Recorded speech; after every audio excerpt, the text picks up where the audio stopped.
The following is brought to you by Upscale Roofing. For a free roof inspection, call 281-930-4368. Upscale Roofing. Our quality is through the roof.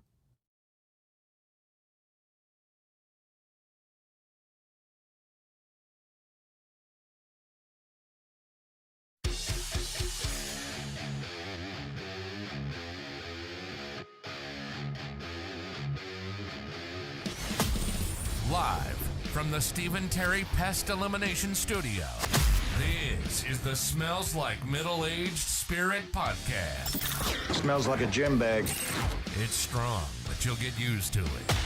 Now, introducing the best damn podcast crew in the biz. Here's your host, Nick Stevenson.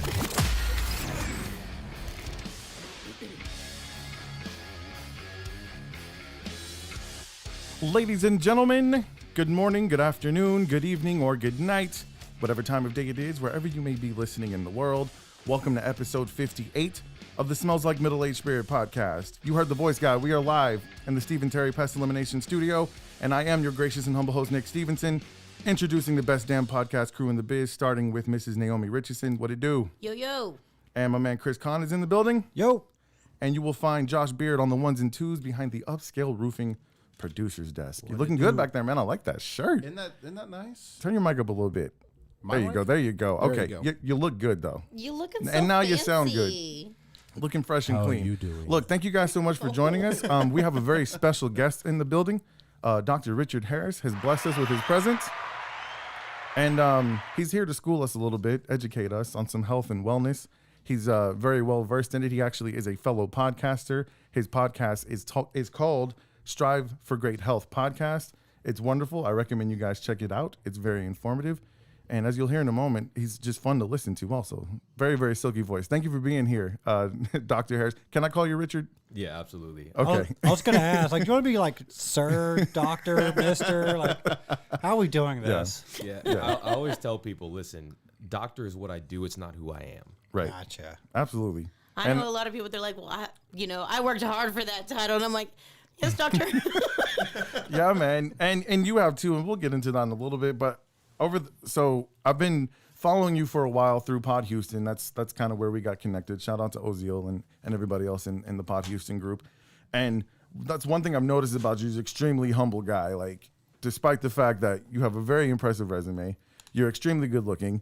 You have a beautiful wife. Like, you got all your shit together. You got it going on, bro. So, like, we were happy that you came to join us. But as I've been talking to you over the last several days, like, you're just super down to earth, man. And I'm super glad that you come and do this crazy show because it's a little bit different from what you do.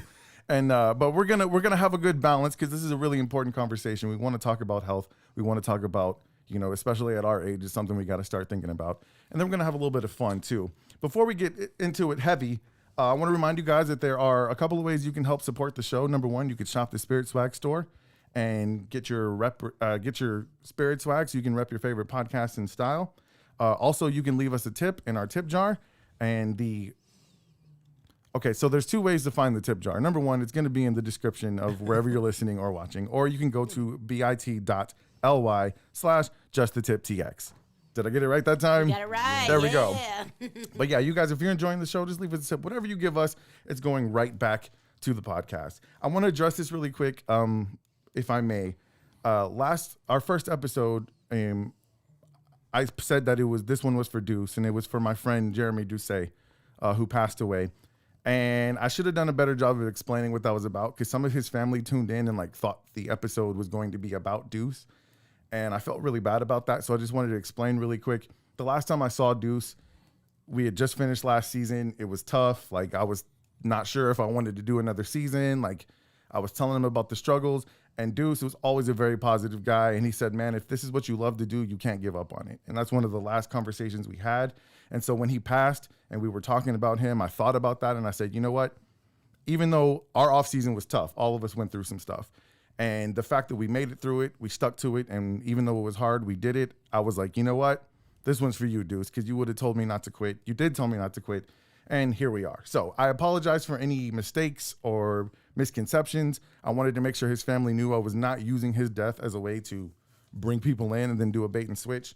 It was kind of a personal, this one's for you, Deuce, because we made it through some adversity, and he would have been proud of us. Alrighty. So this is what we're gonna do. We're gonna get some headlines from Naomi, and then we're gonna get to know Dr. Harris here, and then we'll get into the meat of the show. It's gonna be a good time. Let's do it. Headlines. All right, we're starting south of the border, and torrents of floodwaters and mudslides dragged cars and houses through the streets of Metropolis, located in the mountains of Brazil just north of Rio de Janeiro, Tuesday during the most intense rainfall in decades.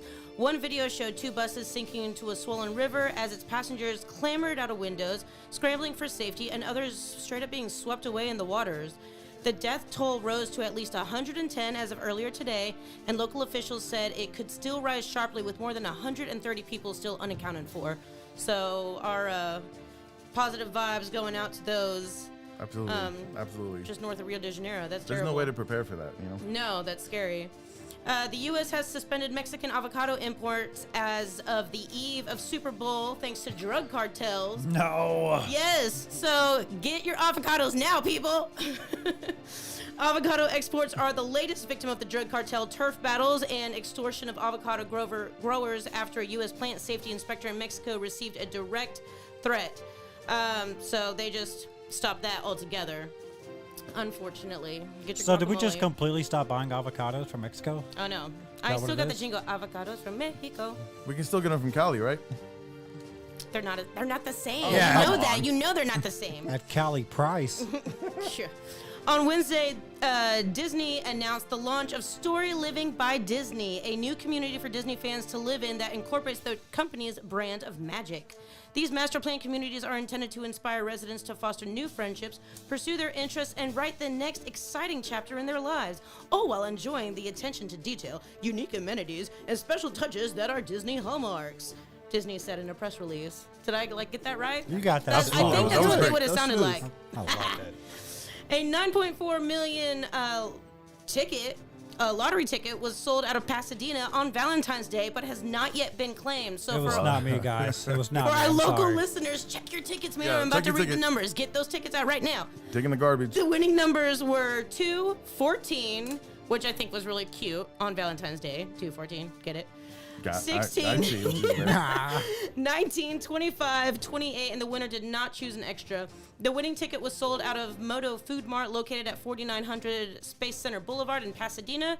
So if you've got one laying around in your purse or on the floorboard of your car, Wouldn't that you may want to double check that. Wouldn't that be awesome if they found out they won from listening to us? That'd Yeah. be pretty funny. So if you catch a ticket and you find out that you won by listening to this, you remember the link to the tip jar because we can, put that up on the screen again right now. We'll say, 20%. Okay, yeah, it's finder's fee, technically. The Dallas Cowboys quietly paid $2.4 million to cheerleaders who accused a team exec of locker room voyeurism, ESPN reports. Yeah. He was letting it all hang out. Well, a former team senior vice president for public relations and communications for the NFL franchise was accused of allegedly letting himself into a changing room of the cheerleaders to take images with his phone. One of the accusing cheerleaders said she spotted him behind a partial wall with his iPhone extended towards them as the women were changing, and that he got into the dressing room via a back entrance and his security key card. Wow. So, way to just, quietly take care of that, but I don't know how much more you can I didn't hear expect out nothing of about So that. what's Dallas's What's worse, finest. that Josh. or Deshaun Watson? Deshaun Watson. Josh, our Okay, yeah, resident Cowboy fan, what do you think about that? It looks like neither Texas team has any shed of anything anymore. Oh man, tell me about it. We scandalous, y'all. That's messed up. Was that your headlines on That the was money? my headlines. On the Yeah. money, money. right when the music ended. Beautiful. We did not interrupt her, not one time. We did good. Man, I was reading so fast y'all could not interrupt. Yeah, I mean, last episode we went off on like 12 tangents. That was great. Guys, that's our headlines for the week. Very good, Naomi. Our headlines are brought to us by Stephen Terry Pest Elimination. Let's get an ad from them really quick, and then we'll get into the meat of the conversation, talking to our special guest, Dr. Richard Harris. What is up, ladies and gentlemen? It is your gracious and humble host, Nick Stevenson. Is your house haunted? No, not by ghosts and goblins. I'm talking about insects and rodents. It doesn't have to be Halloween for critters to make your house a spooky place to be. If you have these unwanted guests, you already know what I'm going to tell you. There's only one man to call, and that is Stephen Terry at Stephen Terry Pest Elimination. Talk to anybody that's hired Steven, and they're going to tell you the same thing. The man gets the job done. Say goodbye to those unwanted visitors, because once you call Steve and Terry, they ain't coming back. Monthly mosquito treatments, fire ant treatment, flea treatment, DIY kits, and so much more. Don't waste your time with the guys who knock while you're trying to have dinner with your family, or the guys calling at the worst times of day. You get on the phone and you call 713-477-0047, and make sure you tell them that Nick from the Smells Like Middle-Aged Spirit podcast sent you. If it's scary, call Steve and Terry. Alrighty, you guys make sure you give Steve and Terry a call. Take care of it now before all the mosquitoes show up. They'll be here soon. So take care of it now. Very soon. Really quick before we get into the meat, once again, it is February. It is Black History Month, and I want to bring up another inventor that you may not have known about. Today, we're going to talk about Garrett Morgan, who in 1923 invented the traffic signal. I don't know if that's a good thing or a bad thing. We like traffic signals, Which right? people are still trying to figure out to this day. Right. So, with only an elementary school education, black inventor and son of an enslaved parent, Garrett Morgan came up with several significant inventions, including improved sewing machine and the gas mask. However, one of Morgan's most influential inventions was the improved traffic light. Morgan's was one of the first three light systems that were invented in the 1920s, resulting in widespread adoption of the traffic lights that we take for granted today. Thanks to the success of his other inventions, Morgan bought and Get your shit together, Nick. it's a typo. Morgan bought a car, and as a motorist, he witnessed a severe accident on an intersection of his city of Cleveland, Ohio. In response, he decided to expand on the current traffic light by adding yield components, warning oncoming drivers of an impending stop. He took out the patent of the creation in 1923, and it was granted to him the following year. So thank you, Garrett Morgan, for the traffic light. It is still serving us well to this day. That's All right. subjective. Still run those red lights. Straight out of Cleveland. Speaking of which, all right, our special guest once again is Dr. Richard Harris. How are you doing today, sir? Man, I'm alive. I'm blessed. Absolutely. There you go. Absolutely. So we talked about how I met you through Pod Houston. Let's get to know you a little bit better. So Dr. Richard Harris was born and raised, you were born in Cleveland, Ohio, and you moved to Houston when you were 13. Okay, so what do you remember about that transition? Do you remember living in Cleveland? Yeah, I remember living in Cleveland. We lived in Cleveland twice. There was a span where we lived in Belgium, which was actually the best thing that ever happened to me. That's fun. Yeah, as a 7-year-old, we were moving to a foreign country where I didn't speak the language, didn't know anything about Belgium, and we went from the inner city to the country. Wow. And just that juxtaposition, like being just dropped into a new country, a new language, a new scenario, and then all of a sudden I had friends from all over the world Wow. in my international school. And so I learned very young that even though we're all different, we're pretty much all the same. We want the same things, no matter where you're from, what language you speak. You know, we want to be loved. We want to take care of our families. Right. We want to experience new things. We want to try new foods. Like, it's all the same. Right. And so that gave me a new perspective, because you come back to America, and most people have never left America. And, you know, we're pretty universal here. We all speak the same language. Right. You know, travel across the states is easy. There are subtle differences, but, you know, I learned a lot about what the world was really like. Yeah. Help get him in the pocket a little bit better, too. Get I in a think that's little gonna bit work. closer. I'm sorry. Our mics have there you go. And turn him up just a tad. How old were you when you moved to Belgium? I was 7. Okay. And how long did you live there for? 2 years. 2 years? So you wow. have pretty good memory over there? Mm-hmm. Man, I would kill to go to live in Belgium for a little while. Was that 2 years of speaking English or using another language? So at the time, if you went anywhere, nobody spoke English, Okay. because this was 1990, Okay.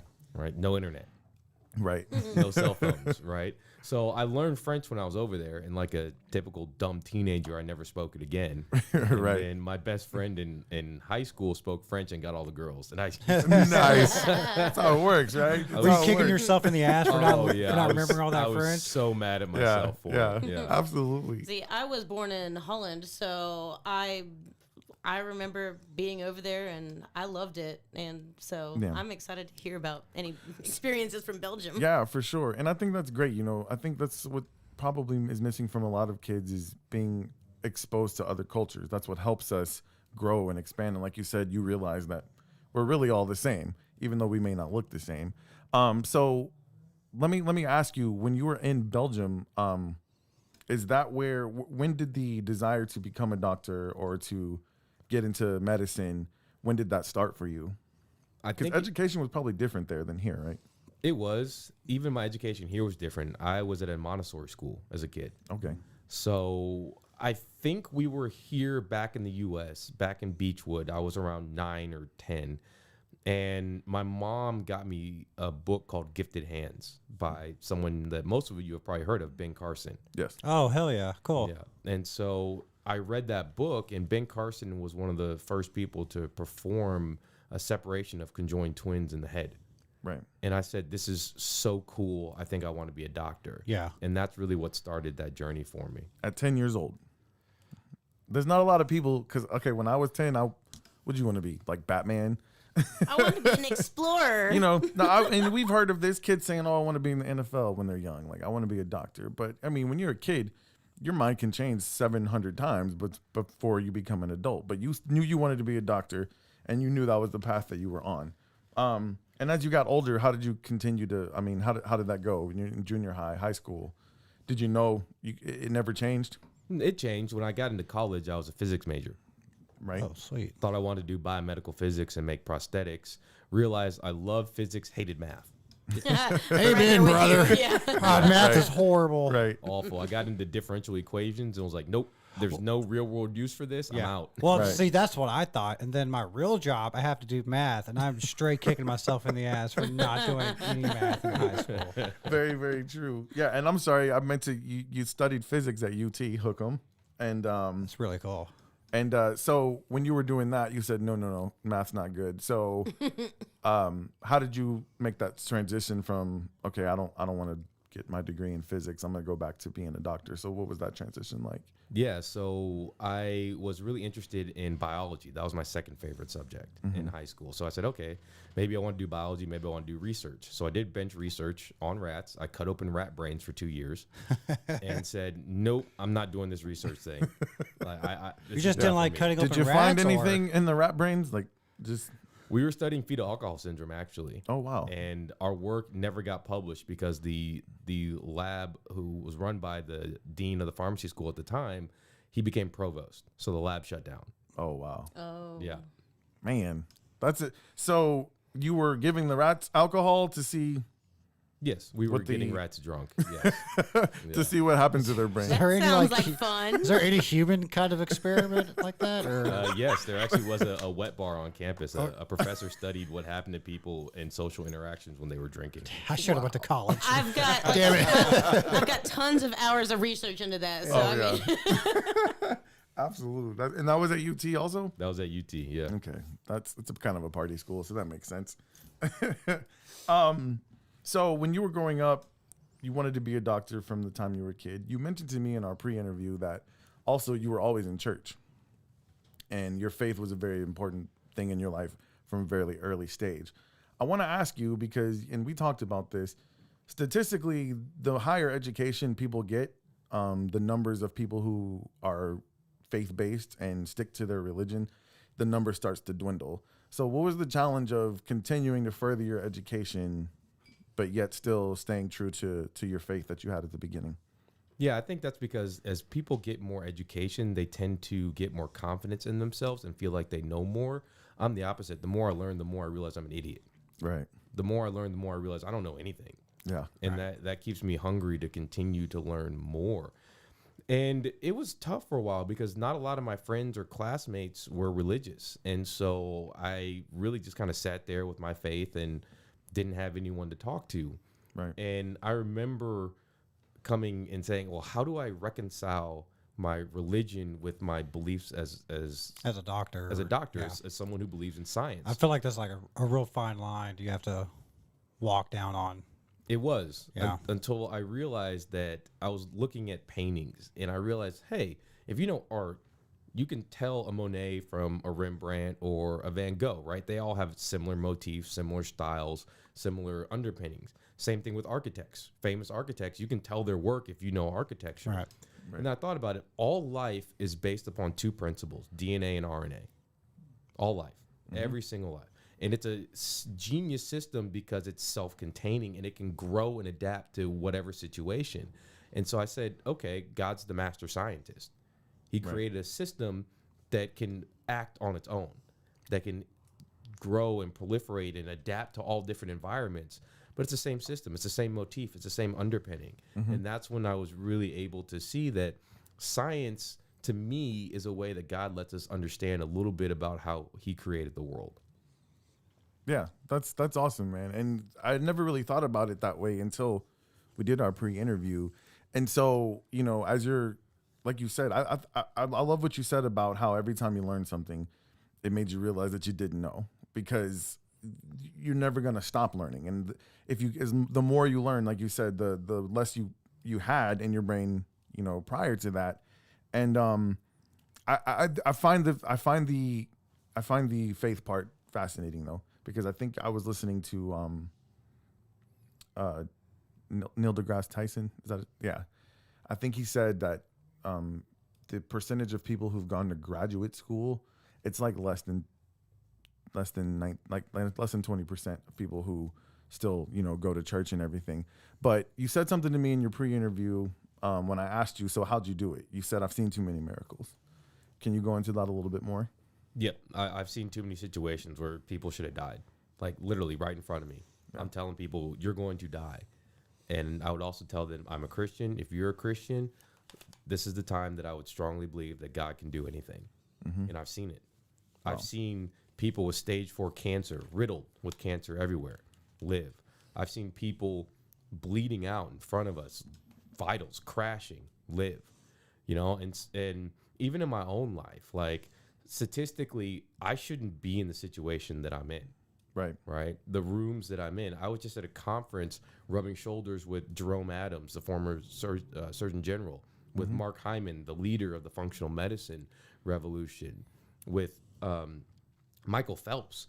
Yeah. Oh, I know that guy. You know, and I'm a kid from inner city Ohio. Like, statistically, I should not be in the situation I'm in. 2 doctorates, masters. That doesn't happen. You are the miracle. Yep. I see. I am the miracle. Yeah. That's amazing. That's amazing, man. And I thought if I asked you that question when we were doing our pre-interview, I was like, he's not going to know what to say to this. And your answer was perfect, man. Look, man, I'm one of those people who at times I struggle with God, and I question him at times. I think we all do sometimes. But it seems like inevitably every time I question him, he shows his face to me in some way.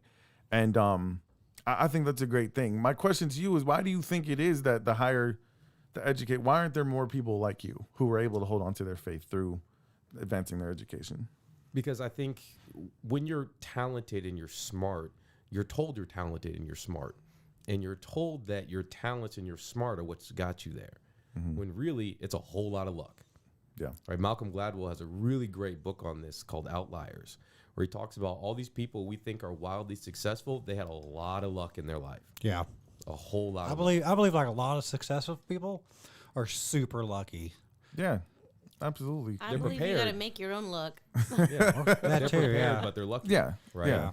You can't just be lucky and still end up successful. Right. You have to be able to take advantage of a situation that luck has given you. Exactly. It's a very fine balance of being ready when luck hits. So you talked about being the miracle, and I asked you about this. You know, as an African-American man, we know the statistic, the trajectory of where you are today is the outlier. It is not the norm. And so if there were any challenges of being a minority and coming up, walking that road that was less traveled for people like yourself, what were some of those challenges, or were there any?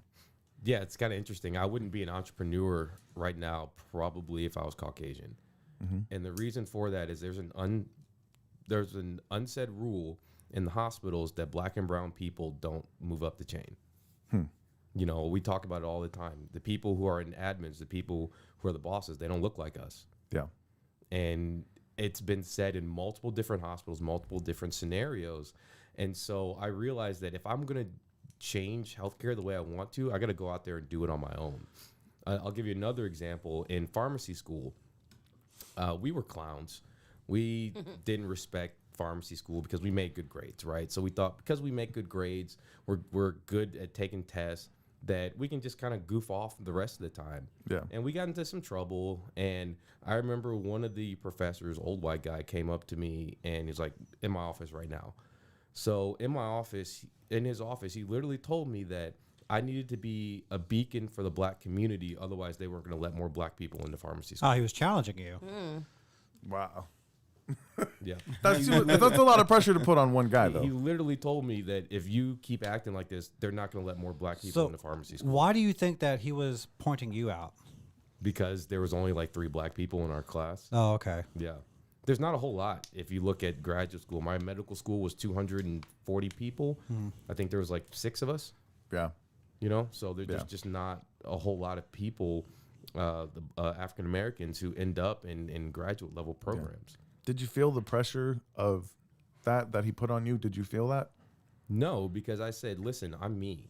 Like, I'm not representing a race or a creed, or if you go to heaven, everybody's going to be different. Right. And I said that I'm going to do the best I can with what I've got to try and help people. Yeah. And I'm going to help people, whether they're black, whether they're brown, whether they're white, they're Indian, feather, dot. It doesn't matter to me. Right. Right. Yeah. That's incredible. A lot of people would let that pressure get to them. But I think you have a great outlook on it. So you talked about pharmacy school, because I wanted to get back on track with that. After pharmacy school, you decided to go to University of Texas at Houston, and that's when you started getting your MD? Yes. Okay. And how long did it take for that? So that was 4 years of undergrad, 3 years of residency. Okay. And your residency was at UTMB, correct? I was in Galveston. Yep. Alrighty. Good old Galveston UTMB. And then after that, you moved on to Kelsey-Seybold, where you were a full-time physician. Okay. Once you were at Kelsey-Seybold, because obviously you're doing something that we'll get into that's a lot different than most doctors are doing. But when you're at Kelsey-Seybold, what challenges were you finding there when there was parts of medicine that you wanted to do that you felt like you couldn't do there? What were those? Yeah, everybody has this idyllic view of medicine that you're going to come out and change the world, right? That's why you go be a doctor. You want to help people. Right. No one goes to be a doctor to make a whole bunch of money, because nowadays there's a Oh, lot. your debt. Yep. I was listening. I don't mean to cut you off, but when you brought that up, there was I forgot what I was watching. It was a podcast, but they said 80% of doctors are still in debt up to their eyeballs even after they graduated. They've been doing it for 10 years. Yep. Like there's a lot more of a reason than to get rich to be a doctor. Right. Right. I had colleagues $500,000 in debt at 10, 12% because doctors are horrible with money. Wow. Right. Yeah. And there was a New Yorker article that showed after 30 years, a garbage man and a doctor in internal medicine made the same amount of money. Oh my gosh. Right. So this whole notion of people go to become doctors, become rich. Yeah. Right. That's not true. There's lots of different ways, especially in today's world, that you can make a lot of money. That you don't have to go to school for 20 years to get there. Yeah. Right. But I realized that it was institutional medicine. It was macro medicine. And what I mean by that is if you look at, let's say, data, clinical studies, right? Clinical studies are good for macro, population level. You know, if you've got something that helps 10% of people and you're treating 300 million people, it makes sense to absolutely do that thing. But that's only 10% of people it's going to help. Right. Now, what if I'm sitting with you one-on-one and I'm telling you there's a 10% chance this is going to help you? Right. You're going to look at me like I'm crazy and say, well, give me something that's going to help me. Yeah. And I realized that the system medicine, especially from the big groups, works on that macro level. And it's not so much of the person in front of you. And then, you know, I one person, I had like 1,200 patients on my roster, Holy shit. seeing 25 to 30 patients a day. And I was like, I can barely, I can't even get my oil changed in 15 minutes. Yeah. Right. So you I don't know. basically Have you seen those 5-minute oil change places? You'll get it done in 5 minutes, but you're going to be missing an air filter or your oil. Right. How do you manage that? Like, you got 25, I'm sure you work, 12 hours, 12 hours a day? Like, how the hell do you see 25, 30 people a day? Like, and remember who they are. And You don't. I mean, I guess that was part of the problem, right? That was part of the Yeah. problem. Is it's overwhelming, especially with how sick people are. 60% of adults have one chronic disease. 40% have two. We live in a very sick country. Yeah. The default in America is disease, like literally. yeah.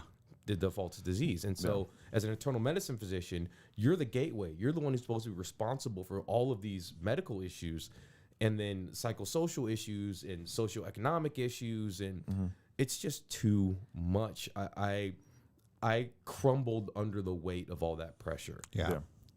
And you thought to yourself, there's got to be a better way to do this. There has to be a better way. And I can't solve anything from my office. I realized that.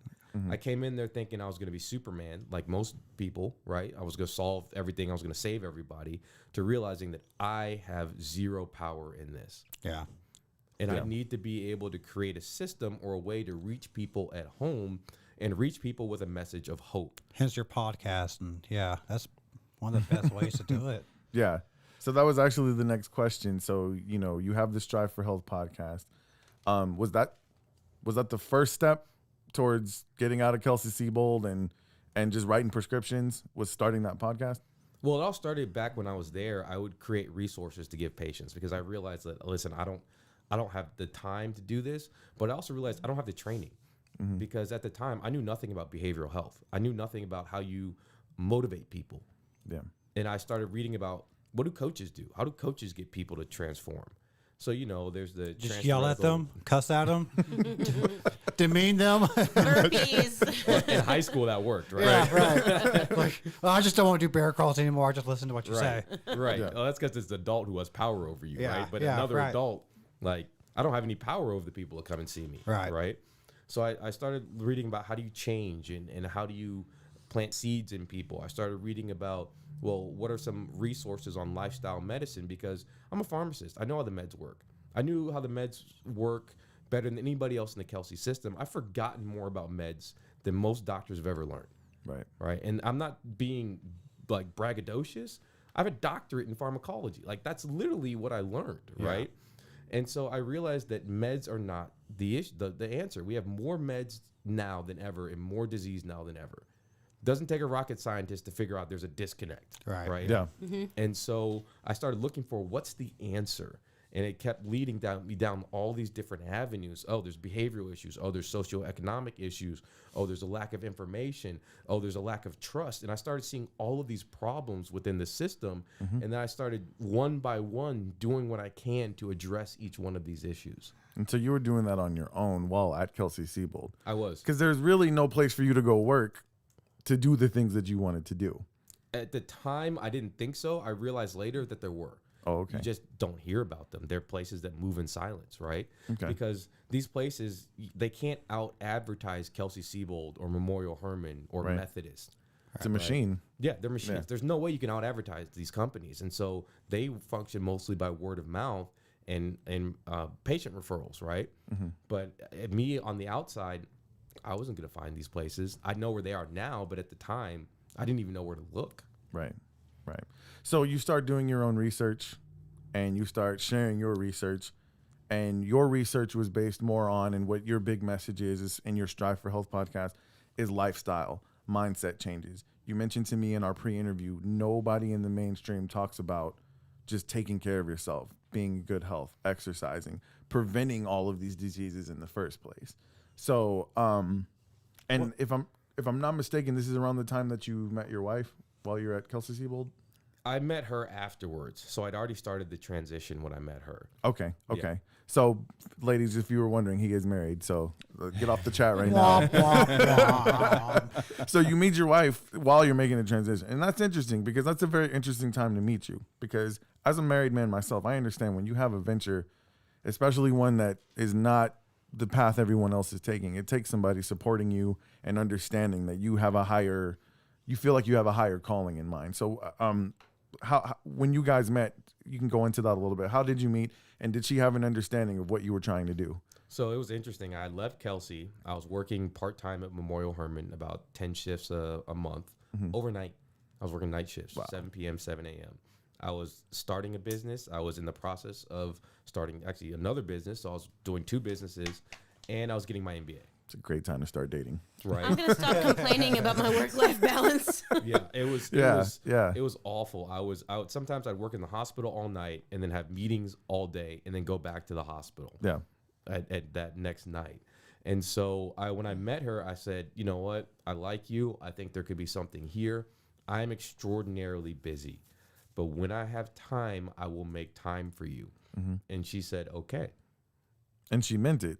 And she meant it. And she never once gave me any hassle. I remember one time in medical school, I had a girl who I was dating, and I was at the library on a Friday night. She goes, "You're not at the library." I'm in medical school. I have exams. I'm in the library. Right. She goes, "No, you're not." And I was like, "Okay, come have dinner with me. Meet me at the library."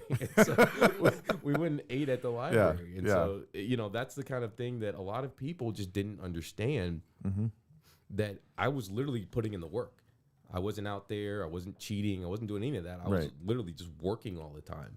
And she was the first person who didn't try to make me feel bad or try to demean me because of my goals. She didn't add to your chaos. She brought you peace. She did. Ladies, that is important. If you're single out there, if you can bring a man peace, that is far better than anything. You can take a picture on Instagram, no filters, like bring a man peace, and he will fall in love with you. Yeah, there's enough shit that goes on in our heads. We don't need your extra and chaos. food. Yes, Too, peace and food. Peace and food. Peace and food. So, I mean, that's awesome, man. And her having your support. So, I'm sure you talked to her a lot about how you felt like things needed to change. So, let's talk about, because you have, not only do you do a podcast, but you have online wellness courses. Where did you get that idea, and when did it start? Yeah, so that started after I opened my own clinic. And I had my own clinic, and I realized I didn't really want to build a big clinic because that's a full-time job. And remember, like I said, I saw all these problems, and I didn't want to address one. I wanted to do what I could about all of these problems in a systematic manner. Right. And so I realized that, what I'm telling people about lifestyle medicine, nutrition, exercise, sleep, stress management, avoiding toxins, about mindset, about willpower, and how do you get crystal clear on your values, and all these other things I could put into a course, and that people could take at their own pace. And so that's what I decided to do. I spent 2 weeks recording 16 hours a day in my apartment. Wow. Yeah. That's a lot. A lot. That's a lot of talking. A lot of talking. And these are video? They're video and accompanying PDFs. Okay.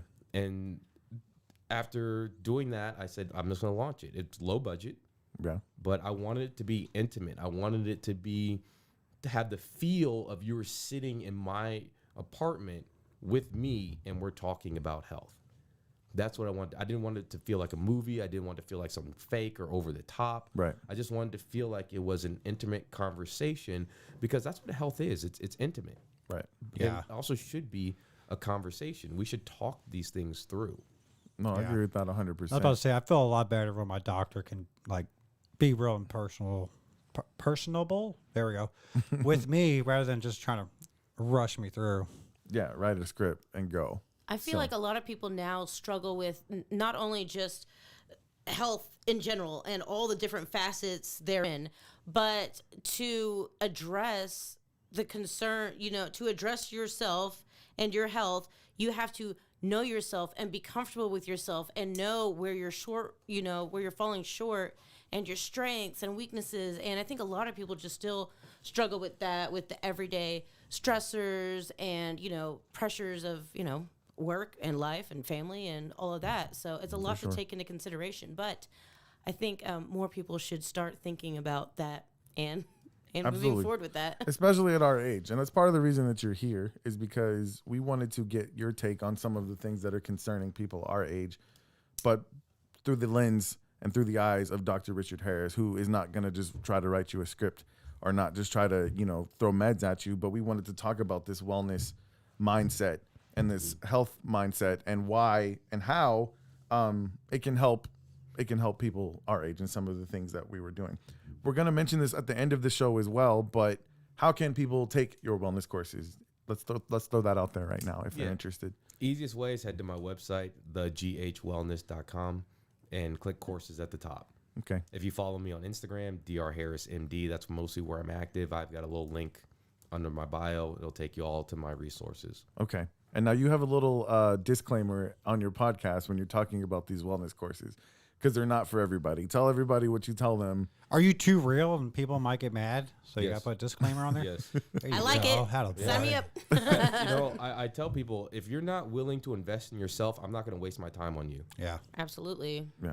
Yep. I think there's a lot of people who like the idea of getting better, but they don't like the commitment it takes, because you go through like years and years, like 10, 15 years of people just eating McDonald's and Dairy Queen. People don't wanna every put in the day. work. And then they're like, how do I get healthy? Well, quit eating that shit. No, I don't like that Yeah, idea. no, that's Right. I I can't know give up all multiple- those conveniences. I know multiple people who are like that, and it's like, oh man, Yeah. you're screwed. Yep. You're gonna lose a leg to diabetes, I swear. Well, there's actually data that shows that, okay, so if you're doing that, let's say I'm talking to you. Right. I can estimate adequately your risk of bad things happening to you. Right. But if it's talking about me, I will dramatically underestimate the risk of those bad things happening to me. Wow. And Because so- you feel like you have more control, basically. Because we just all are that naive. We say, oh, I understand bad stuff happens to other people. Right. It's just not going to happen to Yeah. me. And Like- it kind of goes along with what I've always said to people. Like, people judge others by their actions and themselves by their intentions. So if you have the intent that, oh, well, I've got this goal and this idea and I can do it, but I see you and I know you're not going to be able to do it. So Yeah. Right. I can flip the switch whenever I want to. No, you can't. Yeah. It doesn't Yeah. work like that. No, it's Right. hard. It's hard. really hard. Like, Yeah. I've been there. I'm going through that right now, actually, and it's I think we're all trying it's to. yeah. For sure. I always like to tell people, listen, is it hard to be healthy? Yes. Is it hard to be Absolutely. sick? Yes. You get to choose your hard. Yeah. Yeah, Choose your exactly. Absolutely. Yeah. That's actually really good. I like that. That's a good way to put Yeah. it. Yeah, for sure. So let's talk about some of the concerns that people our age have, and let's talk about some solutions through the lens of Dr. Richard Harris. Now, I listen to your podcast, and I find it fascinating. I really enjoy listening to it. You had an episode where you talked about hair loss. Now, we're not gonna give away the goose for free. I forgot to ask you, do you charge for these courses? Yeah, the course. So I would make it free if people would actually. He says, absolutely, I charge for this. Right. Right. Right. So We didn't get that out there. yeah. in the So interview. here's the thing about me. That business, my health and wellness business, I do not care about making a profit. I have other businesses for that. Right. It is literally a service. It would be free if I knew people would take it seriously, but they don't. You have to pay something. Right. To take You it have to seriously. invest. But even then, it's a 5-week course. It's $200. Okay. Yeah. That's And what goes on with that? Like, what all does it entail? So it all starts with mindset. So here's a problem. Most of us start with action. Wrong place to start. You have to start with two things. Number one, your why. If you don't have a crystal clear why, you will never do it. So if people are like, I want to lose weight. Well, why? Well, I just want to lose weight. Do they ever lose weight? No. No. If you say, I want to lose weight because I want to go mountain biking with my grandkids in 5 years, that's a very powerful why. Yeah. Because now you have a who, what, when, where attached to that why. And that's when you form a new identity around it. I had one client who literally, I told him, when you go to the store and you pick up an item, say, is this getting me closer to or further away from my goals? And he went to the store every single time. He was like, this bag of Cheez-Its, further from my goals. Yeah. This bag of blueberries, closer to my goals. He did it for 2 weeks. And the guy's goal was he wanted to get rid of his knee pain so he could go hiking with his kids in a couple months. Yeah. He lost 40 pounds when hiking with his grandkids. Hell yeah. Yay. You know? Yeah. And that's because he first got clear on his why, and then he formed a new identity. You know what I tell myself? It starts in the head. I tell myself I am someone who works out because I don't want to get diabetes, like my dad and his dad and his Yeah. dad. I am someone who works out because authenticity matters. If I'm telling you to do something, I do it, Yeah. right? I'm not one of these doctors who's fat and smokes and things like that, telling you to eat healthy. I had a Right. psychiatrist like that. He was really overweight and he smoked like 2 packs a day.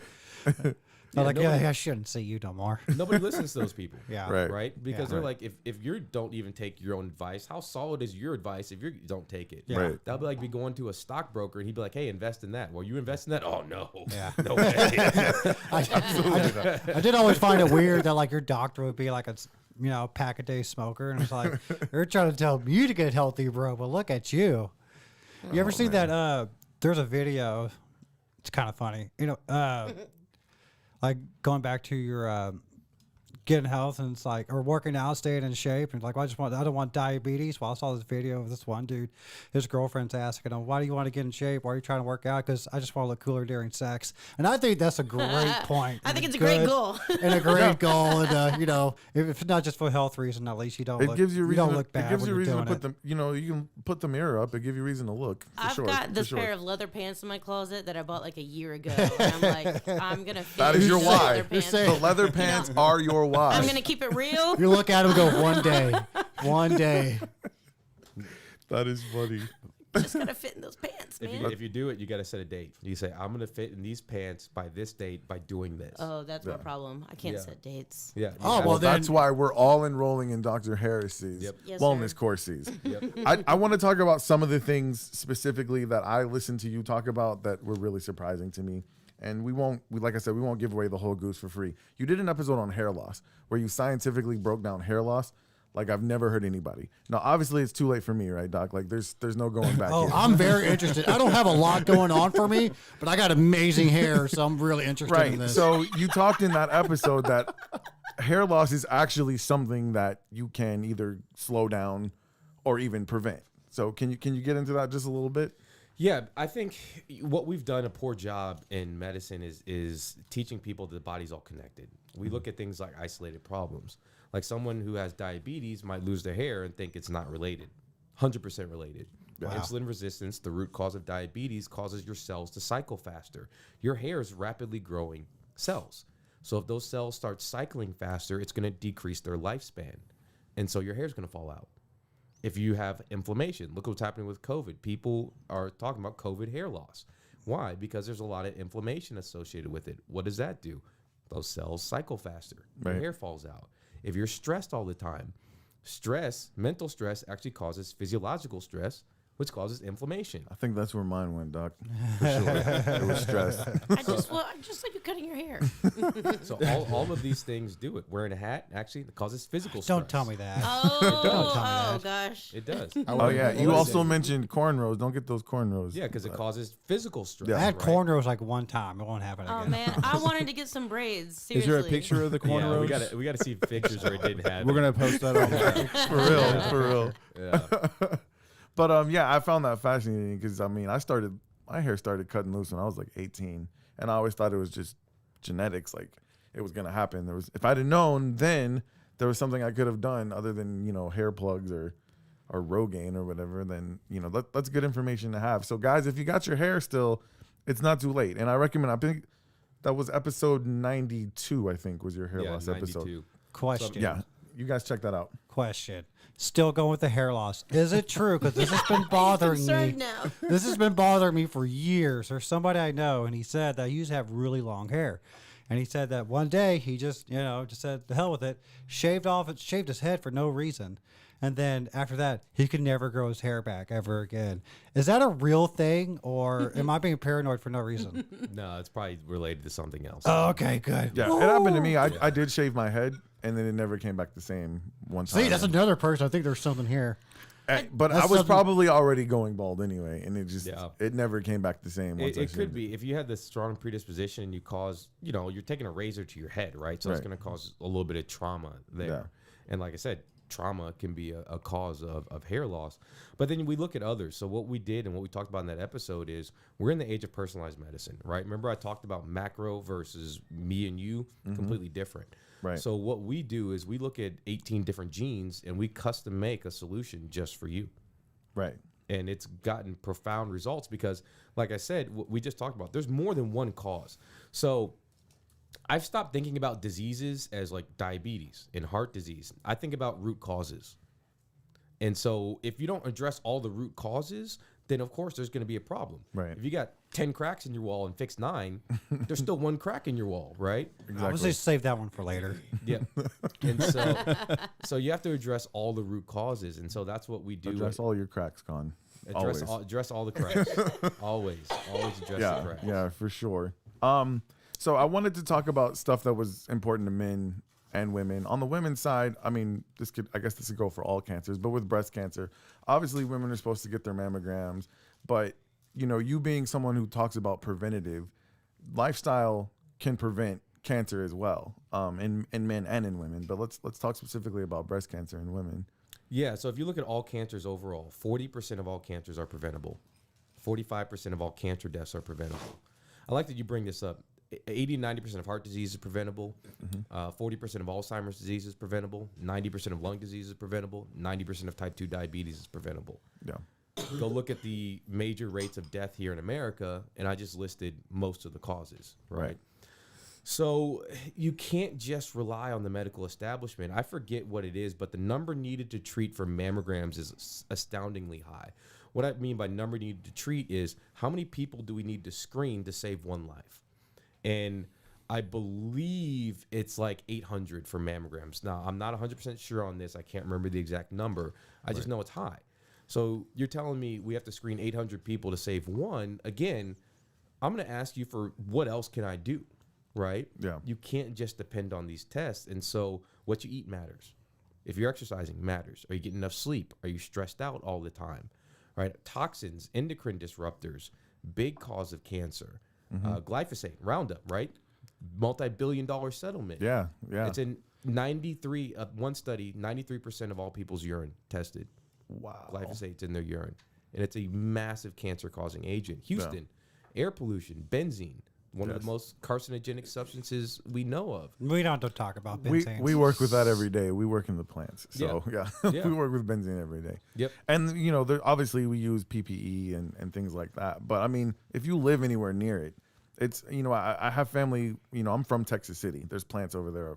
And, I mean, cancer has taken so many people in my family, and it's not really a surprise considering just all the toxins that are in the air. On top of the fact that side of my family is the African-American side, and we can talk about statistically how, when you start going through not only racial lines, but, social lines, that a lot of these issues come because, and we'll talk about this later because I want you to address the eating healthy costs too much because I know you don't believe in that. But, so all of those things are factors in some of these things that, like you said, are preventable. And I wanted to ask you about the importance of eating healthy, because what it really is you talk about toxins. Your pH level is that what determines whether your body is going to develop cancer or not? I mean, that can be part of it. Most people tend to overconsume very acidic foods, and that can change your stomach flora and the way that your stomach acid works and digestive properties and all of that. Our body needs a finely tuned pH system. It's most likely not going to affect your blood pH, right? Because we have a buffering system for that. But the problem is if you overtax that buffering system, we're not a pool of infinite resources. Right. So you have to draw resources from other areas to address that system, right? Understood. So basically, the problem is, and you talked about how when me and you did the pre-interview, you talked about how America is the worst when it comes to chronic disease, because everywhere you turn, fast foods, even in the grocery store, I mean, they're really giving us poison. There's not a lot of. There's a McDonald's and Walmart. Yeah, that's true. Shit, man. Like, let's get some chicken nuggets before we go shopping. Don't talk about that. I spend money there every time. I bet he loves hearing that too. I'm sorry. There's a McDonald's in St. Luke's.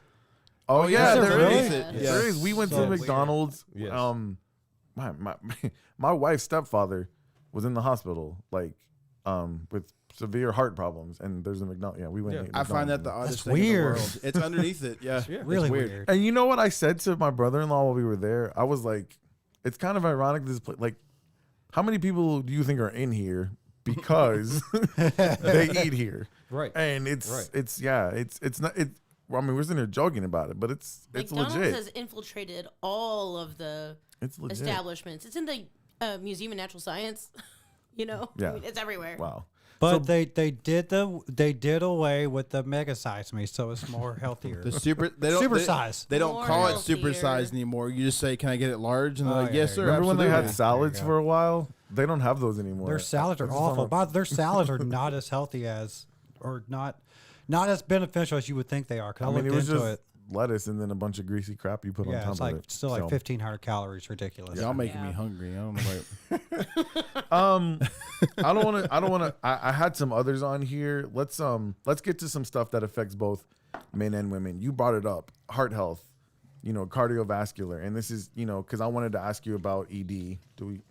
I mean, that's The No Boner Club? that can be cardiovascular too. Right. That's why I thought, the cardiovascular part. That part affects so much. Mm-hmm.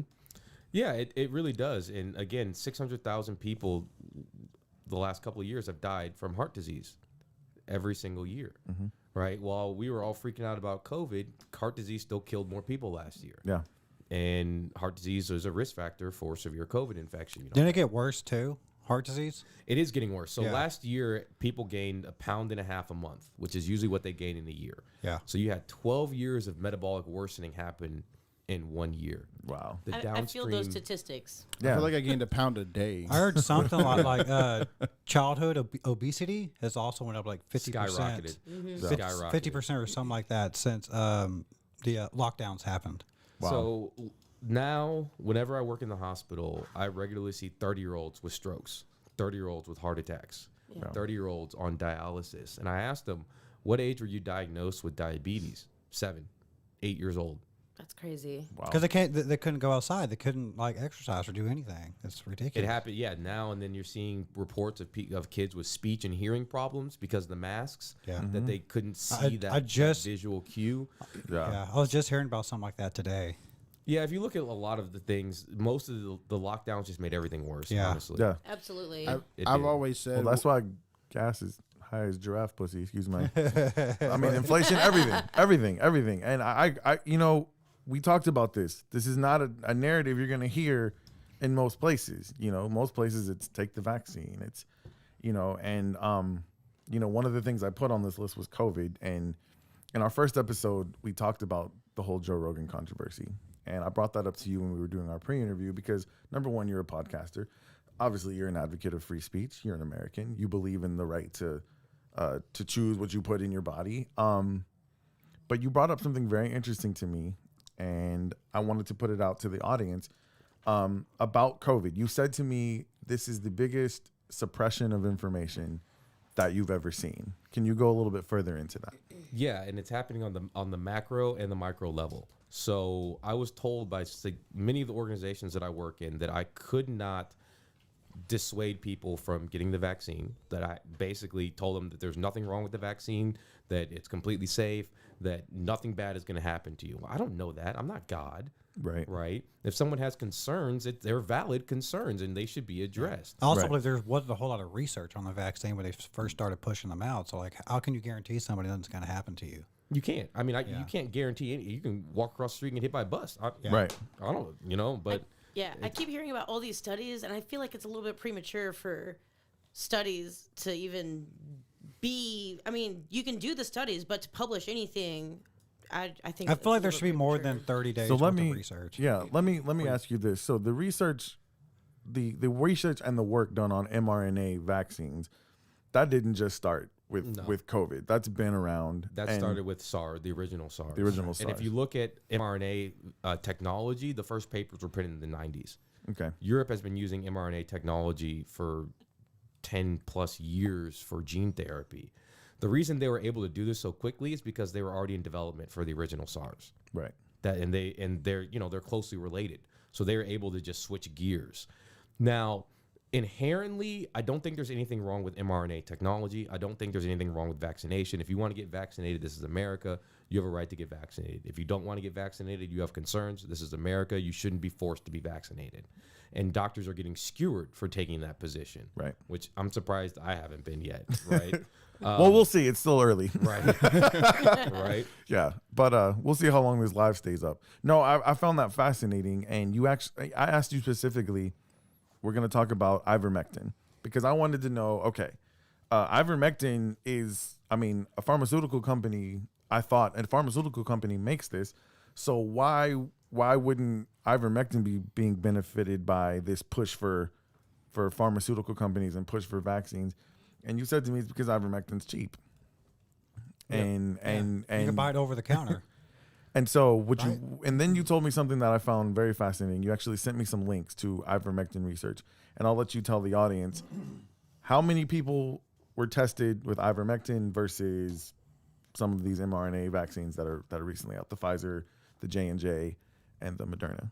Yeah, if you look at it, like 80,000 people, if you aggregate all the studies with ivermectin, have been treated with ivermectin in clinical studies.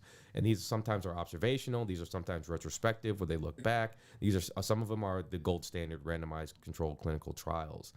That's 80,000 people. That's a lot. 80. Okay. Yeah, and if you look at like Paxlovid, the new COVID drug, the trial that got it approved had 1,200 people.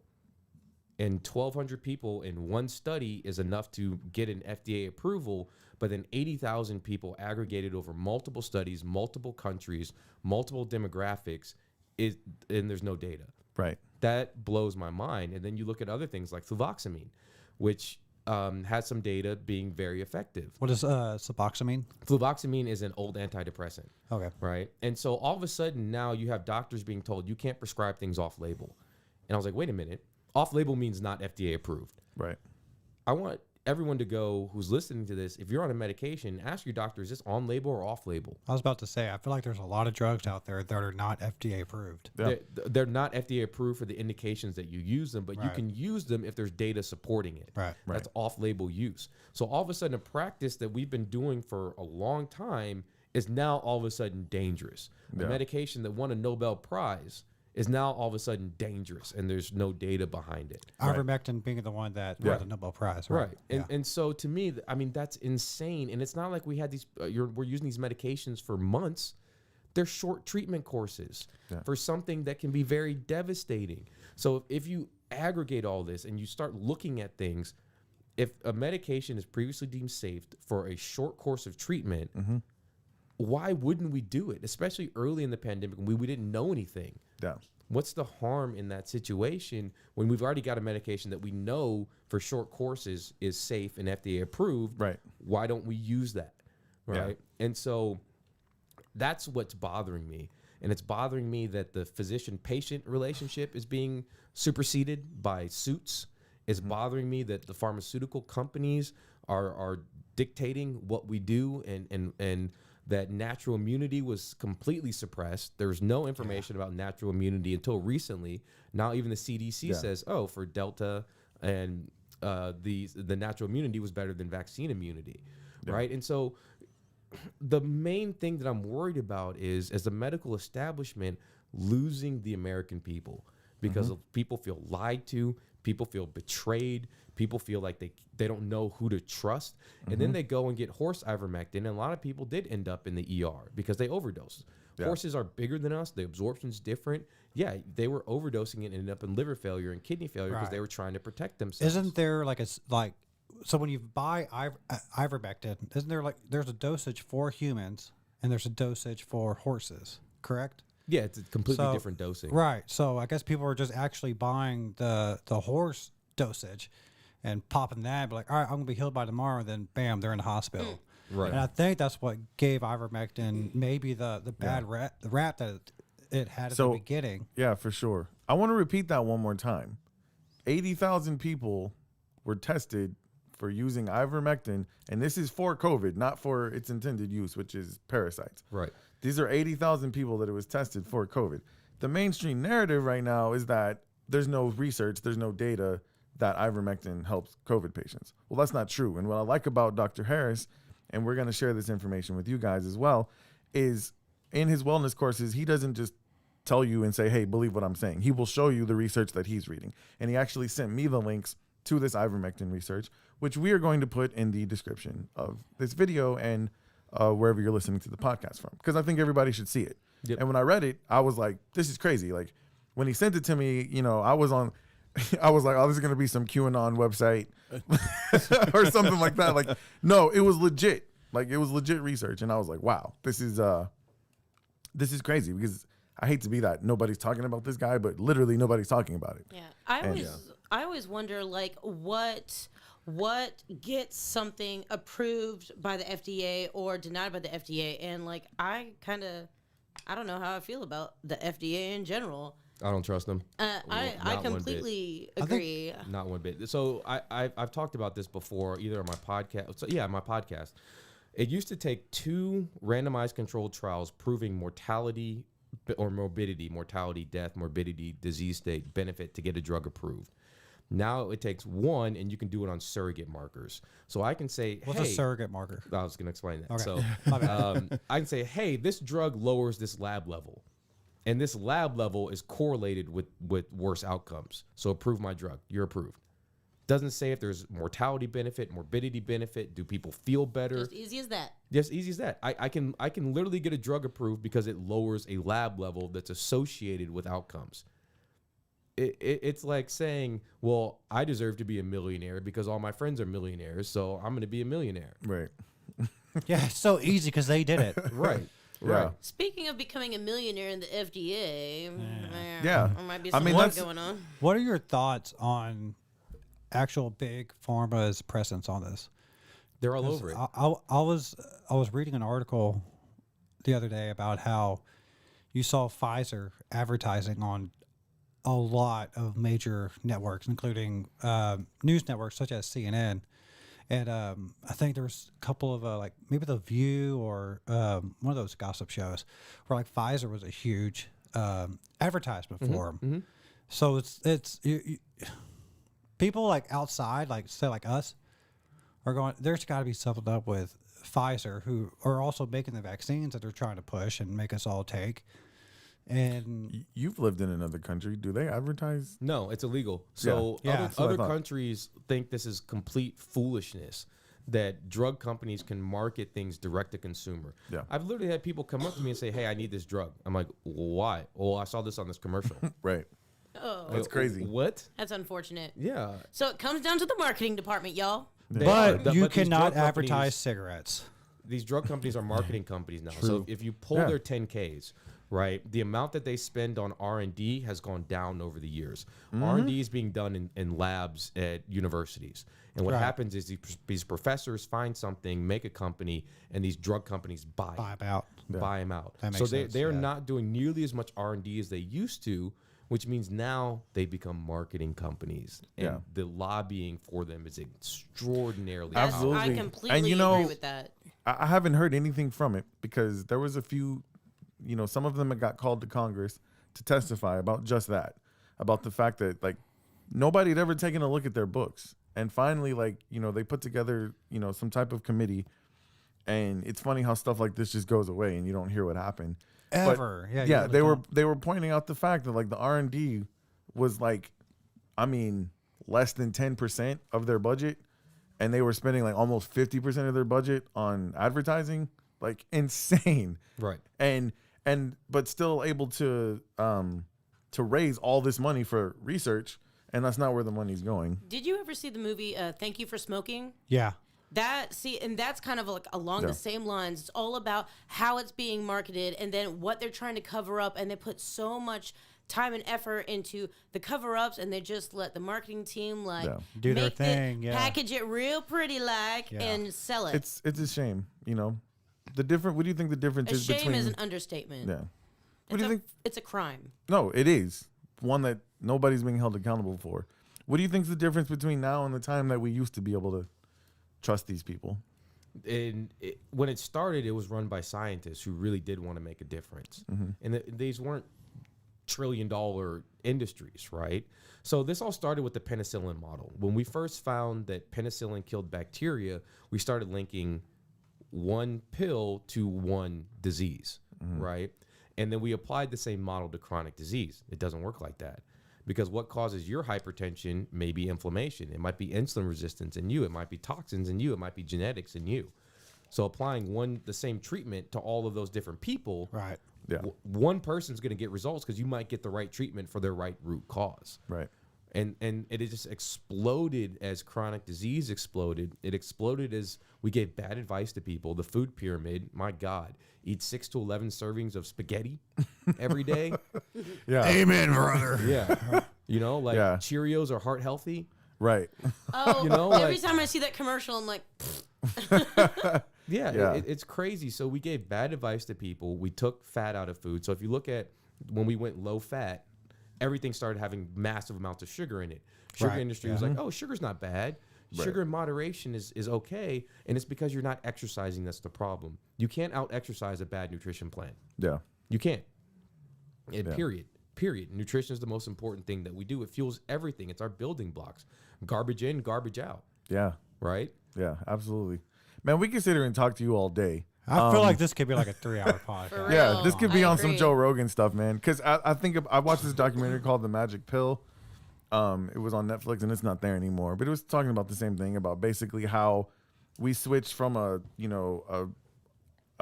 hunter gatherer's diet to now we're all eating grains and sugar and it's led to so many health problems, you know. And they did some research where I don't know how you feel about the quote unquote keto diet. I don't really. It wasn't necessarily about the keto diet, but they started putting some of these people in light ketosis. And you know, there was a young girl who all she ate, she was autistic, and all she ate was like crackers and bread and, you know, like you said, Cheerios and Cheez-Its. And they put her on a diet of eating vegetables and healthy fats, and like the amount of development that she made in a short amount of time was incredible. Like she was actually, you know, sitting down and having conversations and drawing and talking to people. It was crazy. And the one thing I like about you is you show where you got your research from. And I think that's important, because right now we don't know where to get the right information. Yeah. And What so, makes a healthy fat and not a healthy fat? Yeah, there's a lot that goes into that, but basically, you have to look at how the fat was processed. Is it natural, or is it a fat that exists because of some chemical transformation, right? So like olive oil, right? We humans have been eating olive oil for thousands of years. How do we get olive oil? We compress an olive. It comes out. How do you get canola oil? Your Crisco. You have to use gasoline, hexane, major constituent of gasoline, to chemically transform the oils. And it goes through like a 17-step process, including something called deodorification. Right. Literally, it smells terrible until they remove the odor. Yeah. Right. And then that goes into our bodies. It causes inflammation. It oxidizes quickly. So oxidized fats are the root cause of heart disease and strokes. I didn't know that about Crisco. Yeah, I didn't know Yeah. that. And that's advertised as heart healthy. Again, if anything, if a food is marketing to you as, hey, my food is healthy, don't eat it. I agree with that. Anything that has a heart on it, I'm like, Yeah. Can't fool me. No, They're no, hiding no. something, right? Do Yeah. blueberries Yeah. need a label on it to know that they're healthy? No. Does broccoli, right? Yeah. Does like grass-fed meat? No. Does salmon? No. There's no labels on this stuff. I remember everybody knows it's good after I for 'em. had my second child, I was like, okay, I'm at home. I was resentful, in all honesty, of my husband because he got to go to work and I had to stay home with the kids, and I hated it.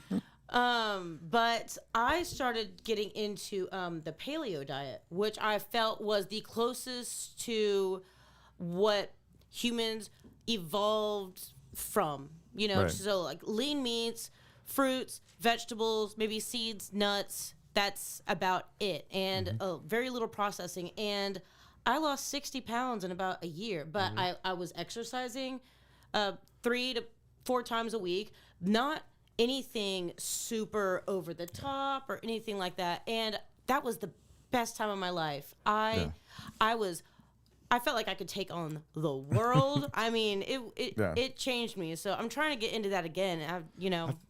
Change your it was mindset good. too. I feel like Absolutely. I feel like there's all these trendy, and I wanted to get your opinion on this actually. I feel like there's all these trendy diets, right? So like you had the Atkins, which is what I grew up with, right? Atkins was really popular in the early 2000s, right? And you got the Atkins, the paleo, the keto, and then you got the carnivore. I feel like these popular diets, they don't work for everybody.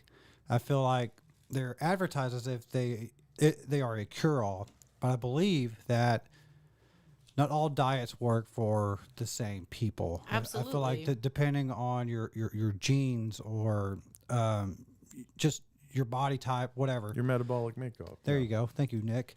I've been listening to Dr. Richard Harris. I wanted to get your opinion on these fad diets and what you think about how not all diets are made for just one person. Yeah, this is a really great question.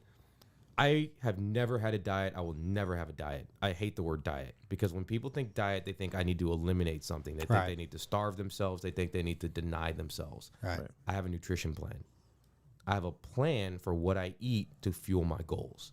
Right. And Max Lagaviri has an excellent book called Genius Foods. And when we were listening to him talk, my wife goes, "Hey, we eat all those foods." I go, yeah, that was intentional. What's his name? Max Lagaviri. And the book is called Genius Foods. He's got a podcast called Genius Life. Okay. And it was intentional what we eat because what we eat fuels our goals. What we eat helps me prevent the diseases that are in my family. I've looked at my genetics. I've looked at my metabolism. How I eat is specific to that. But in general, yeah, all these fads, they may not be right for you. And it takes some experimentation. Right. And we even are at the age where we see food intolerance. Like you could be eating the right stuff and still be having issues. I had a client who had horrible acid reflux. She was in shape. You know, if you saw her, you'd be like, she looked good. She was attractive. You think she had everything together. Horrible acid reflux. We did a food sensitivity test. Her food sensitivity test came back. She was very sensitive to strawberries and cinnamon. What did she eat every day? Strawberries and cinnamon. Wow. She cut those out, and then she felt better. Now, I'm not saying cut out strawberries and cinnamon because they both have lots of great benefits, but you have to listen to your body. If you eat something and you feel like crud every time you eat it, stop eating it. Yeah. Even if you think it's the right thing because it might not be right for you. Yeah. And the right specialist will help you navigate through these things. But I tell people, listen, there's some people who keto does better for. Keto's great for brain health. So people with autism and Alzheimer's and things like that, we're seeing great results on keto. Mm-hmm. There are some people who are very sensitive to plant anti-nutrients. That sounds weird. Plants don't like to be eaten. They've made things so that they bind up nutrients to sterilize animals. Like you can actually look this up. This is a real thing. Wow. That's how they fight back. They can't literally swing back, most plants, right? Right. So they made toxins to prevent nutrient absorption to sterilize populations that ate them. Wow. Some people are very sensitive to those oxalates and phytates. Some people are very sensitive to meat proteins. Like my wife, she cannot digest meat that well. She has to take digestive enzymes when she eats meat. And so you have to listen to your body. And you know, I tell people, start with a nutrition plan that has meats, fruits, nuts, vegetables, seeds, and then cook with olive oil and avocado oil. Start there and then listen to your body on how it responds to things, and then eliminate things that you don't respond well to. Right, yeah. Yeah. I know my body hates carbs and it hates ice cream. Like, I eat a tortilla. But it loves it too. I eat a tortilla and I just bloat like 3 inches around the belly. Same with me. Yeah. I personally go low carb because I feel like crud if I eat a lot of carbs, even if they're complex carbs. It's nap time. I agree. It is nap time if I eat one piece of bread. And anytime I eat bread or anything like that, pastas, I'm like, I just feel like it's lazy. delicious, but done. I'm taking a nap after I eat it, whatever that. I'm not about that. So Richard, if people take your courses, are you going to be able to customize their, like you said, you have a nutrition plan, you have a life. This is a lifestyle change. So are you able to? Because, I mean, one of the problems you had at Kelsey Siebel is you couldn't, really customize it for people. Are you able to do that with your wellness courses? Not with the courses because that requires some testing. Okay. And that requires some insight. Okay. Because I need information from you. You have to know your body, and that takes some time to get used to. You have to tune out a lot of signals. Right. If you're eating a lot of processed food, if you're sleep deprived, if you're all this, I don't know if it's the food or I don't know if it's these other things, right? And so we have to sequentially get all of the lifestyle stuff on tap, and then we can go back and take a look and try to figure out how to optimize things. But if you get all the lifestyle stuff down packed, that's going to cover about 90% of it. Okay. Right. The testing helped me cover the last 10%, and now I'm 39, about to be 39, and I feel better than I felt when I was 14. Wow. Yeah. I do want to say, like, I kept my weight off for about 3 years, up until about 6-7 months ago. And that's the best I've ever felt. It was just like what you said. I stuck with keto for a while, for like maybe the first year and a half. But after that, I was just eating right, just eating healthy and portion control and all that. And that's the best I ever felt. Mm-hmm. And just like you said, even when I was 14, like the best I ever felt. Yeah, we tend to think in this country that getting older means aging, and they're different. It's your mindset. It's your nutrition. I remember one of the things that clicked at me at Kelsey Siebold was I had a couple 95, 96 years old, no medications, traveling the world. Literally, they just came in to get blood work to make sure the dream everything right was there. okay. And I talked to them, and I was like, they had been following all the aspects of lifestyle medicine since before we even knew that stuff. They're like, plastics? No, we don't do that. You know, we eat local foods. We exercise. 95, still exercise 30 minutes a day. Wow. All right. And they were living the dream. And that dream is possible for all of us, but you have to be in the right mindset. So a heart attack takes 15 years to develop. Alzheimer's probably takes 20 to 30 years to develop. So by the time grandma starts showing symptoms at 70, that process started at 40. It happened years ago. Yeah. Right? So you have to be proactive. It's like investing. How easy is it to retire a millionaire if you start investing when you're 18? Yeah. Very easy. Doesn't take much, $100 a month. Yeah. And you can be multimillionaire by the time you retire if you put away $100 a month. Yeah. It's the same thing with your health. Now, it doesn't mean if you're older, don't start. You can still get the benefit, but you get the most benefit the younger you start. Yeah. I'm so glad you mentioned that, because as we wrap up this conversation, like I said, we can sit here and talk to you for hours, man. But that's what, what I do want to point out is that we talked about a lot of people, they think all the damage is done. Is it too late? How can people start changing their lifestyle and their mindset today? You just have to say this stops now. That's the number one thing psychology says. You have to have a come to Jesus moment where you say enough is enough, no more, this changes. And then once you have that moment, then go to the right people to help you figure this out. And then I'll realize that you're never going to be a finished product. I've been in the health and wellness business, in health and wellness since I was 16. I was a power lifter in college. I'm still not a finished product. Right. I'm still learning. I still have health and wellness goals that I'm working on. Right now, I'm working on incorporating cold therapy. I hate cold showers. So I've been trying to figure out a way. That's really, really good for your body, actually. It is. Yeah. It is about 3 to 11 minutes, 11 minutes a week of cold for metabolic reasons. You burn more fat and when you're cold.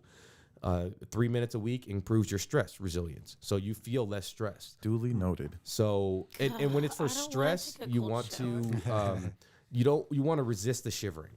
So that increases your resilience. If you want to burn fat, shiver away, because that's what helps you burn the fat. Gotcha. So that's one of the things I'm working on is incorporating cold therapy routinely, because I just hate cold showers. Right. Does anybody That's good. though? That's good. But it's just do it. I hate to steal Nike's slogan, but just do it. So what do you say to the people who say being healthy, that costs too much money and it takes too much time? Yeah, so I say you're not taking into account the opportunity cost. What's the cost of not being healthy? What's the cost of losing your leg? I got a point. I got something put into that too. It's really, vegetables is not that expensive. They're not. It's really not. It's very cheap. It's the cheapest thing at the grocery store, actually. My grocery bill persists of meats and vegetables, like fresh vegetables. Like every time I cook dinner, it's fresh veggies every time. Nothing comes out of a can. Like I chop up my own peppers and onions and all that. Like it's really not that. I spend maybe $15 in veggies that lasts a week, and then everything else goes to meats. Yep. And so if you do, like, if you're worried about cost, go mainly plant-based. Now, I'm not saying vegan, but mainly plant-based, plant proteins, beans, lentils, quinoa, nuts, those types of things that can last you a little bit longer. The data shows on average it costs about $1.50 more per day to eat healthy. That's it, right? And the other thing that people think of is they're going to eat as much as they eat when they eat processed food. You can eat a whole thing of McDonald's and be hungry 2 hours later than eat again because it has no nutrients. Your body's telling you to seek out nutrients.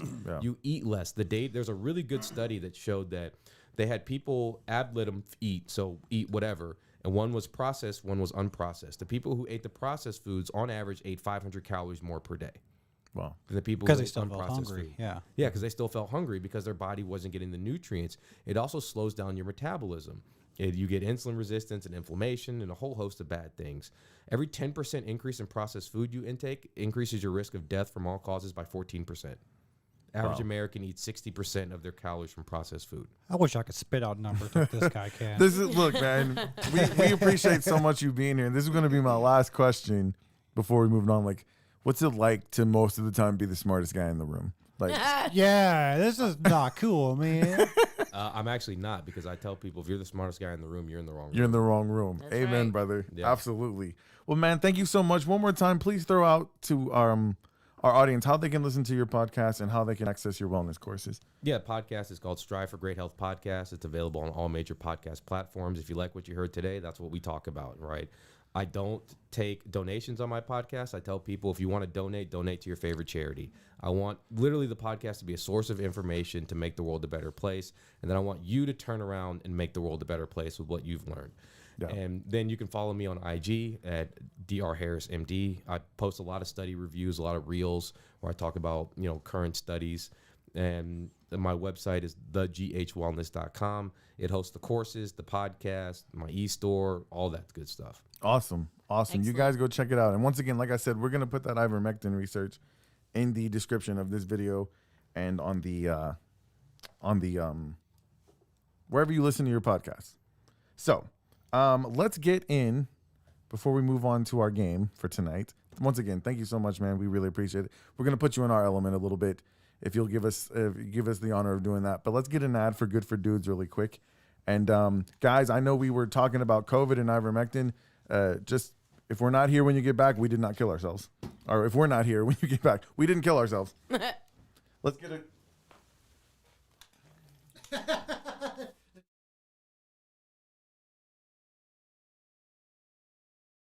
What's up, guys? It's Nick Stevenson again. Fellas, this time I'm talking specifically to you, and I want you to know it's okay. You don't have to be embarrassed. I know you want your skin to look good. Now, you haven't been taking care of your skin for years, and now every time you go to the coffee shop, they're offering you the senior discount. Now, maybe you've wanted to take care of your skin, but you just don't want to shop for products where your wife or your girlfriend gets her stuff. Well, fellas, why not just get your own stuff? All you got to do is go to goodfordudes.com. That's good, the number 4, dudes.com. That's right. Good for Dudes offers a skincare product that is designed for men. Best part is, it can be shipped right to your house, fast and easy. You want something to help prevent signs of aging like wrinkles and dark spots?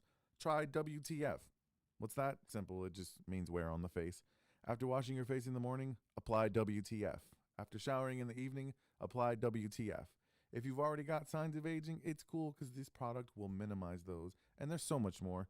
Just go see for yourself at goodfordudes.com. Once again, good, the number 4, dudes, DUDES.com. You want a promo code? Sure. Use the initials to this show, SLMAS. Smells like middle-aged spirit. And you'll get 10% off your order. What are you waiting for, Gramps? I mean, buddy. It's okay, guys. If you want to take care of your skin, just get your own stuff at goodfordudes.com.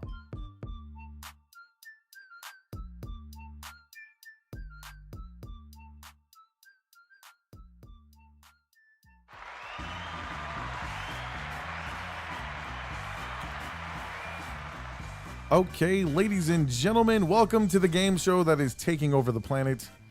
It is called What the Hell Is That? Now, I realized that we had not yet gotten a caller to participate in this. If you guys want to win some cold brew, go ahead and call the Spirit line now. It's 832-835-3141. While I go over the rules, our producer, 3141. Are you sure? I'm positive. I know this number. We got 832-835-3141. I'm positive. Well, I wish you would have sent me the right thing when I posted that to Instagram the other day. 'Cause that's pretty not the number you gave me. It's all good. I'm okay. Yeah, it's 3141. It's I on the promise. screen. Nick, remember All that right. one time when you got one of our advertisers' phone numbers wrong? Yes, I do remember that. Okay. That did happen. Hey, man, I'm not perfect. Yep. Okay, and if we don't get a caller, we'll just let either Naomi or Josh, or Con play, because Josh knows all the answers. But here's the rule. You're going down, Con. Shit. I did some extensive research on WebMD, and I found some diseases / viruses and things of that nature that I'm going to read you the symptoms, and I want you to diagnose those symptoms. Do we have a caller yet? We do not. Okay. We are waiting. I'm going to read you those symptoms. Would you like me to do the sound drop or no? What the hell is that, No, Josh? not, I was not yet. speaking in cursive. When the game begins, that's when you'll hit that button. Speaking in cursive. Thank you. Okay. So Oh, you didn't give us the questions? I'm going to read you the symptoms, and I'm going to read them off one at a time. Once you think you've got it, I want you to say, hey, I got it. I'm going to keep reading until you say, okay, I got it. And once you've got it, then we will let you diagnose it, and either our caller or one of our hosts will concur or not concur. But we're trying to give away some coffee, folks. So if you want to get some coffee, go ahead and call the Spirit line. Somebody's texting me right now. Don't text me. Call the Spirit line. Worth it. I will win that coffee. I've already sold about 6-7 bottles of those at work already, so they're waiting for their order. You're gonna take up like all of the first order. Hey, I'm good at my job. Okay. Let's just have some fun. And We got a caller coming in. oh, we do? We do. All right. Go ahead and let's answer the call live. Find All out right. who this is. Let me get it connected. Come on, producer Josh. You are live with the Smells Like Middle-Aged Spirit podcast. Can you hear me? Who are we speaking to? Oh, you're not connected yet. We're not connected yet. It says we are. No, your phone isn't connected to the It Bluetooth. is. It is. Here, we'll do it on speaker. Can we hear that? No, I need you to connect to the Bluetooth. It's connected. Then turn Bluetooth on your phone. It is. It is connected, Nick. Everything is connected. Josh, I've done this a million times. Hello? Hi, Josh. There you Is that go. Josh? Where's Josh? There we go. There Who am it I is. speaking to? Good job, producer. This is Lily. Hi, Lily. Thank you for tuning in, and thank you for listening to the show. I have Dr. Richard Harris here, who's going to diagnose some of the problems that I have based on the symptoms, and he's going to tell me what the hell is that. All you have to do, Lily, is concur or not concur, and we're going to ask you for. We're going to go through 5. You have to get 3 of the 5 correct, and we'll send you some free coffee. Ooh. Is everybody ready? Yep. Ready. Yep. Lily, you ready? Yes. All right. Now you can hit that sound drop. Ladies and gentlemen, welcome to What the Hell Is That? Okay. Here's disease number 1, Dr. Harris. The first symptom is a thick gray membrane covering the throat and tonsils. Shall I read the next one? Oh my gosh, I know what this is. I can't remember the name. The second is sore throat and hoarseness. Swollen lymph nodes. Difficulty breathing or rapid breathing. Nasal discharge. Fever and chills. Fatigue. I can't remember the name. It's. I've actually seen this. I've actually treated it. Okay. What does it start with? Let's can't give remember it the a stab. name. We got to throw out something. Ludwig's angina. Ludwig's angina. Okay, Lily, do you concur or do you not concur? I will concur. Well, that is incorrect. It's pseudo-membrane is something, right? The answer is diphtheria. Oh, He's like, I knew that. I was just testing you. I was thinking of something completely. It's all different. good. It's all good. That's just 1 of 5. We got more. If he sounds like he doesn't know, I would suggest you maybe not concur. That's my suggestion. All right. Nick's pulling out the hard ones. Here's tonight. disease number 2. We're supposed to trust our doctors. I did tell Nick to pull up ones that don't even exist Okay. anymore, so I'm looking for some of those. The first symptom is tingling sensation, itching, and nerve pain. Ooh. All right. Blisters that gradually break open, ooze, and crust over. Is it still? Wait, who's That's guessing? nasty. Who's That's, guessing? right? that's herpes. Insomnia. Wait, are you going with herpes? Yeah. Okay, he's going with herpes. Do you concur? No. You do not concur. I think And I you are correct for not concurring. I think I know the answers to this. What is it? Is it smallpox? No, it's shingles. That's Oh, herpes. so close. Shingles. Wait, shingles is herpes? Yeah, it's herpes zoster. It's a type of herpes. Okay, did you know shingles is herpes? This is what happens when you're not the smartest guy in the room. So that was right. Damn it. Well, he didn't specifically say shingles and you didn't concur, so we'll give you that point. All right. Next time maybe he should ask us the question. All right, here's disease number 3. All right, we've got headache, neck pain, and muscle pain with stiffness. Meningitis. He goes with meningitis. Do you concur? I concur. And you are correct. It is meningitis. Very good. He knew that one instantly. All right. So she's got 2, right? All right. Here's disease number 4. Pain in the abdomen, chest, joints, and muscles. Chills and fever. Loss of appetite. Malaise. Excessive sweating. Nausea, diarrhea, and vomiting. Vomiting of blood. Bleeding from eyes, ears, and mouth. Ebola. What? He's going with Ebola. I think anything where you bleed out of the eyeballs is definitely. Do you Ebola. concur? Yes. You concur? We have ourselves I a do. winner of the free cold brew to Lily. Very, very good. We didn't even get to the last disease. You want to do the last one just for fun? Absolutely. Yes. Let's do the last Yes. one for fun. All right, here we go. Disfiguring pale colored skin sores, Just ew. lumps or bumps lasting several weeks or months, This is definitely smallpox. loss of feeling in arms and legs, Leprosy. Yeah, you actually did right. Mycobacterium.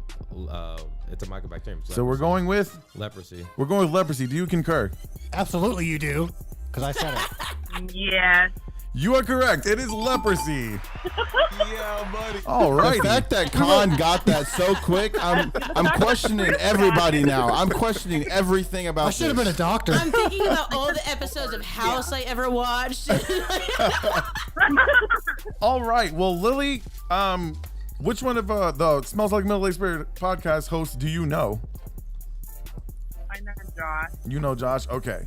So we have your information, so I we can came get up you. on the other side. So we have this information, your information, so we know how to get the coffee to you. Correct? Yes. Yes. Okay. Congratulations. Thank you so much for playing our game. You're gonna love that coffee. It's delicious. It's really good. Thanks, Really guys. It's really good with extra burn. Thank you. All right, guys. That was What the Hell Is That? And that was fun. That was really, really fun. Is that it? Let's go ahead and mute the Bluetooth channel. Yeah, that's it, man. Oh, I thought there was more. No, man. We decided to give. We had. Con wants more diseases. I was actually kind of having a good time with that one. Yeah, that was fun. That was Can fun. we use the buzzers next Yeah, time? we should have used So, buzzers. note to self: shingles and herpes are the same thing. My bad. That makes it even more gross. I had to hit the buzzer. No, that's cool. It's cool. I was wondering where that Actually, came from. Like, I Josh, wanted- what'd you do? I originally wanted him to hit the buzzer once he figured that he knew what it was, but I was getting kind of flustered by the fact that we had no callers. It's gonna had a be all caller? right. No, we did good. Okay. And that's my fault. I didn't have the graphic up then. And It's I all also good. know It's something all else, good. and I'll tell you later when we're not on air. So. Josh, Way to you're doing go, a wonderful Josh. job, and I appreciate it. All right, guys, that's going to do it for our show this week. Thank you so much to our sponsors, to our special guest, Richard Harris, and thank you to everybody who tuned in live, and thank you to everybody who's going to listen later on your favorite podcast app. Once again, I want to give you guys a reminder to leave us a tip if you enjoyed the show. Or shop at the Spirit Swag store so you can rep your favorite podcast in style. Use the promo code Spirit Sniffers for 10% off of your order. This was fun. I hope you enjoyed it. And I hope it did. won't be the last time that we can do this. Guys, next week, I will not be here. Guess who's hosting the show? It's going to be my show, so get ready for the shit show. Y'all aren't gonna want to miss that one. Yeah, it is the return of conspiracies. I will be eagerly awaiting. I might not get a whole lot of work done for that hour or two that you guys are. Nick is gonna be on the live Yeah, chat. I will be on just the live chat. scrutinizing our every sound, every word. No. You guys are gonna do great. he is. I'm going to drive him crazy. You guys are gonna do great. I'm putting that juju out there, and you guys are gonna do wonderfully. So, I'm gonna get us out of here for our special guest, Mr. Richard Harris, for the best damn producer in podcasting and the best damn podcast crew, Chris Kahn, Naomi Richardson. My name is Nick Stevenson, and we will see you next week.